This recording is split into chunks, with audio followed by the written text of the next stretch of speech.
Kisah pemuda kaya, anak bos besar, pemilik 73 perusahaan, yang menjadi cleaning service. Episode 417. Pak Marco yang terkejut, tiba-tiba namanya disebut. Lewat pengeras suara, yang datangnya dari ruang kerja, tempat customer service. Pak Marco pun bicara, pada Bu Linda, kepala bagian admin, serta Ibu Yanti, pimpinan HRD, yang juga ada di situ. Pak Marco pun bilang, sepertinya pemberitahuan ini datangnya dari ruang kerja, kantor customer service. Emang siapa orang yang memanggil kita? Sampai memutuskan segala, hari ini tak ada kerja.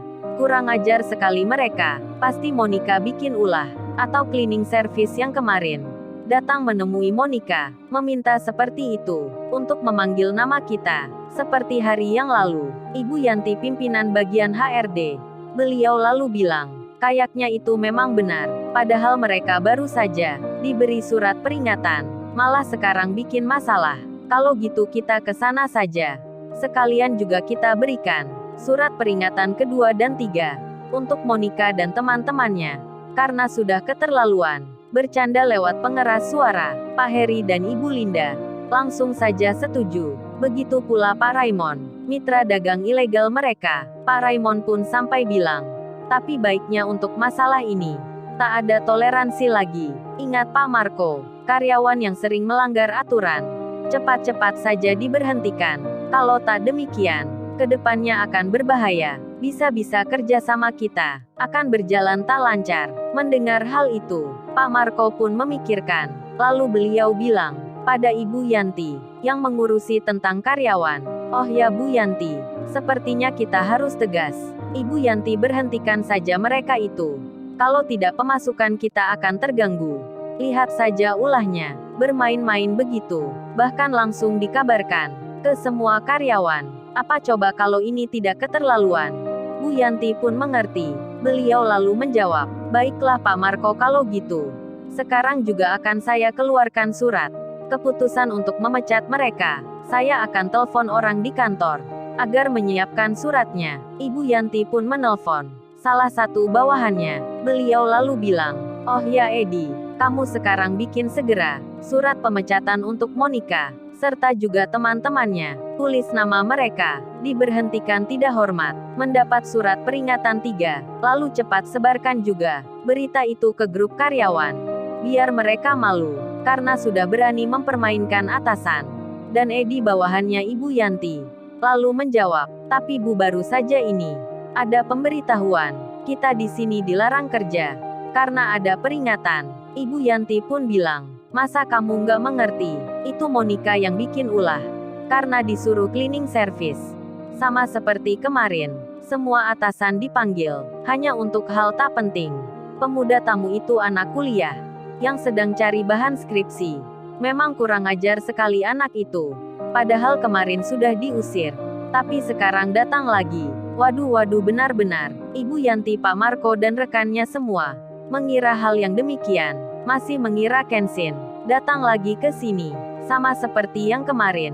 Mendengar jawaban atasannya, bawahan Ibu Yanti, yang bernama Edi itu mengerti. Langsung saja Edi menjawab, baik Bu, segera saya lakukan. Ini tinggal menulis namanya saja. Lalu saya masukkan grup WhatsApp-nya. Tak menunggu lama, kurang dari 10 menit, Edi melakukan tugasnya, menulis nama Monica, serta juga teman-temannya, seperti yang diperintahkan.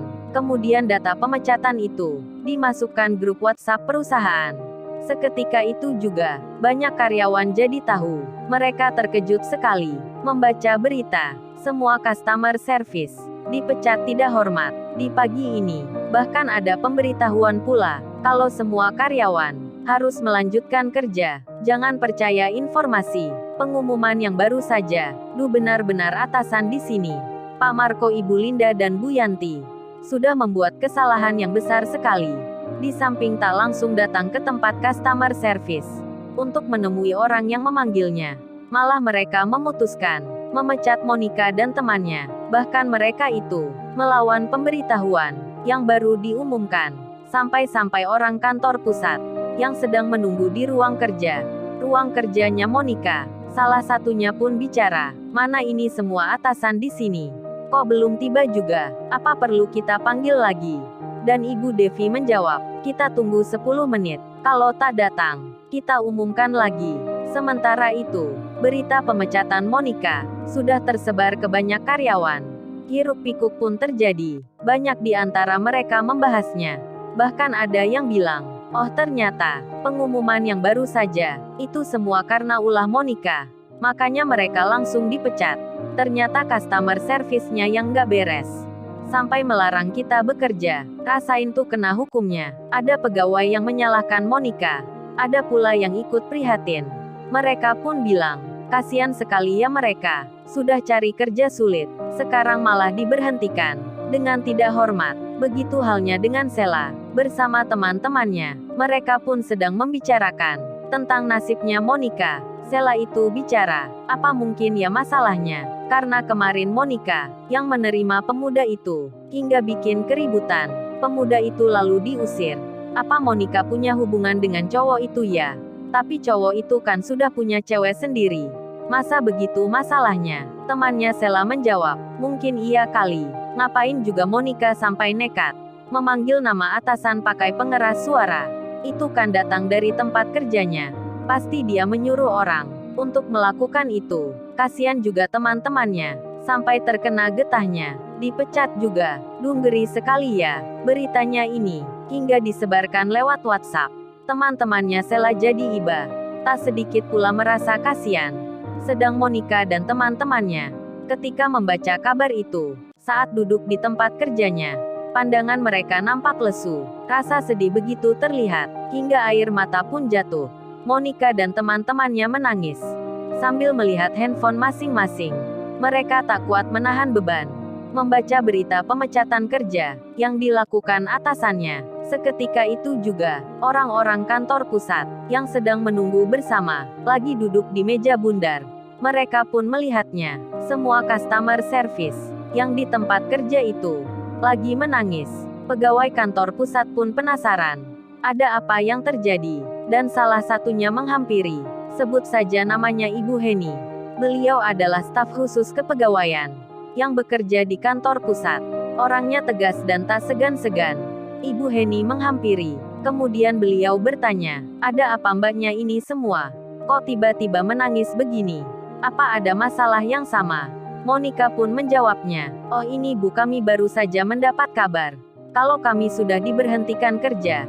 Dipecat dengan tidak hormat oleh pimpinan di sini. Monica masih menangis. Wajahnya begitu sedih. Begitu pula teman-temannya. Ibu Heni bertanya lagi, emang salah kalian itu apa? Terus kalian kok bisa sama-sama tahu kalau sudah diberhentikan?